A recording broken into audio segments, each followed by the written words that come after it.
मत्ती रचित सुसमाचार 24वां अध्याय। जब यीशु मंदिर से निकलकर जा रहा था तो उसके चेले उसको मंदिर की रचना दिखाने के लिए उसके पास आए। उसने उनसे कहा, क्या तुम यह सब नहीं देखते? मैं तुमसे सच कहता हूं, यहां पत्थर पर पत्थर भी न छूटेगा जो ढाया न जाएगा। और जब वह जैतून पहाड़ पर बैठा था तो चेलों ने अलग उसके पास आकर कहा, हमसे कह कि ये बातें कब होंगी और तेरे आने का और जगत के अंत का क्या चिन्ह होगा? यीशु ने उनको उत्तर दिया, सावधान रहो, कोई तुम्हें न भरमाने पाए, क्योंकि बहुत से ऐसे होंगे जो मेरे नाम से आकर कहेंगे कि मैं मसीह हूं, और बहुतों को भरमाएंगे। तुम लड़ाइयों और लड़ाइयों की चर्चा सुनोगे। देखो, घबरा न जाना, क्योंकि इनका होना अवश्य है, परंतु उस समय अंत न होगा। क्योंकि जाति पर जाति और राज्य पर राज्य चढ़ाई करेगा, और जगह जगह अकाल पड़ेंगे और भूइंडोल होंगे। ये सब बातें पीड़ाओं का आरंभ होंगी। तब वे क्लेश दिलाने के लिए तुम्हें पकड़वाएंगे और तुम्हें मार डालेंगे, और मेरे नाम के कारण सब जातियों के लोग तुमसे बैर रखेंगे।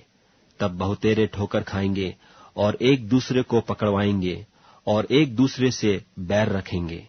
और बहुत से झूठे भविष्यद्वक्ता उठ खड़े होंगे और बहुतों को भरमाएंगे, और अधर्म के बढ़ने से बहुतों का प्रेम ठंडा हो जाएगा।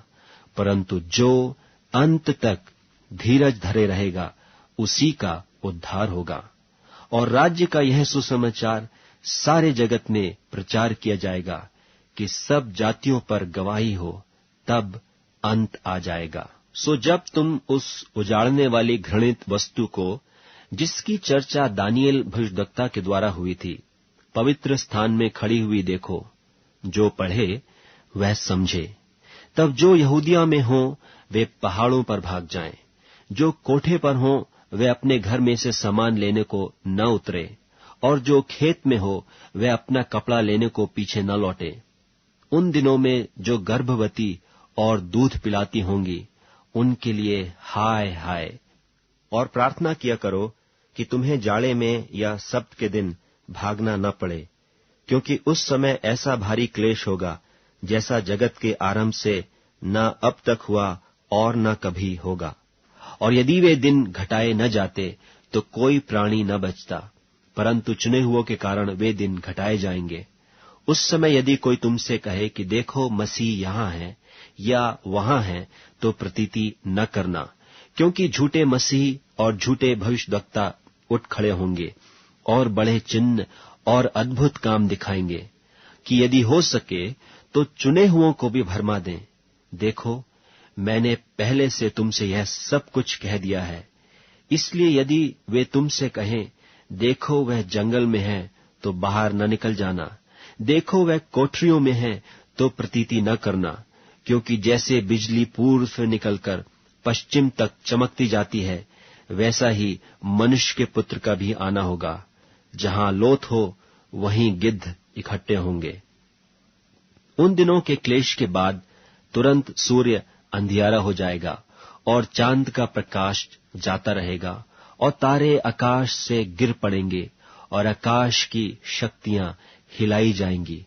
तब मनुष्य के पुत्र का चिन्ह आकाश में दिखाई देगा, और तब पृथ्वी के सब कुलों के लोग छाती पीटेंगे और मनुष्य के पुत्र को बड़ी सामर्थ और ऐश्वर्य के साथ आकाश के बादलों पर आते देखेंगे। अंजीर के पेड़ से यह दृष्टांत सीखो, जब उसकी डाली कोमल हो जाती और पत्ते निकलने लगते हैं, तो तुम जान लेते हो कि ग्रीष्म काल निकट है। इसी रीति से जब तुम इन सब बातों को देखो तो जान लो कि वह निकट है, वरन द्वार ही पर है। मैं तुमसे सच कहता हूं कि जब तक ये सब बातें पूरी न हो लें, तब तक यह पीढ़ी जाती न रहेगी। आकाश और पृथ्वी टल जाएंगे, परंतु मेरी बातें कभी न टलेंगी।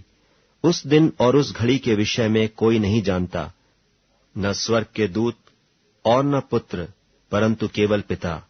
जैसे नूह के दिन थे, वैसा ही मनुष्य के पुत्र का आना भी होगा। क्योंकि जैसे जल प्रलय से पहले के दिनों में, जिस दिन तक कि नूह जहाज पर न चढ़ा, उस दिन तक लोग खाते पीते थे और उनमें ब्याह शादी होती थी, और जब तक जल प्रलय आकर उन सब को बहा न ले गया, तब तक उनको कुछ भी मालूम न पड़ा। वैसे ही मनुष्य के पुत्र का आना भी होगा। उस समय 2 जन खेत में होंगे, एक ले लिया जाएगा और दूसरा छोड़ दिया जाएगा। 2 स्त्रियां चक्की पीसती रहेंगी, एक ले ली जाएगी और दूसरी छोड़ दी जाएगी। इसलिए जागते रहो, क्योंकि तुम नहीं जानते कि तुम्हारा प्रभु किस दिन आएगा। परंतु यह जान लो कि यदि घर का स्वामी जानता होता कि चोर किस पहर आएगा, तो जागता रहता और अपने घर में सेंध लगने न देता। इसलिए तुम भी तैयार रहो, क्योंकि जिस घड़ी के विषय में तुम सोचते भी नहीं हो, उसी घड़ी मनुष्य का पुत्र आ जाएगा। सो वह विश्वास योग्य और बुद्धिमान दास कौन है, जिसे स्वामी ने अपने नौकर चाकरों पर सरदार ठहराया कि समय पर उन्हें भोजन दे। धन्य है वह दास जिसे उसका स्वामी आकर ऐसा ही करते पाए। मैं तुमसे सच कहता हूं, वह उसे अपनी सारी संपत्ति पर सरदार ठहराएगा। परंतु यदि वह दुष्ट दास सोचने लगे कि मेरे स्वामी के आने में देर है, और अपने साथी दासों को पीटने लगे और पियक्कड़ों के साथ खाए पिए, तो उस दास का स्वामी ऐसे दिन आएगा जब वह उसकी बाट न जोहता हो, और ऐसी घड़ी की वह न जानता हो, और उसे भारी ताड़ना देकर उसका भाग कपटियों के साथ ठहराएगा। वहां रोना और दांत पीसना होगा।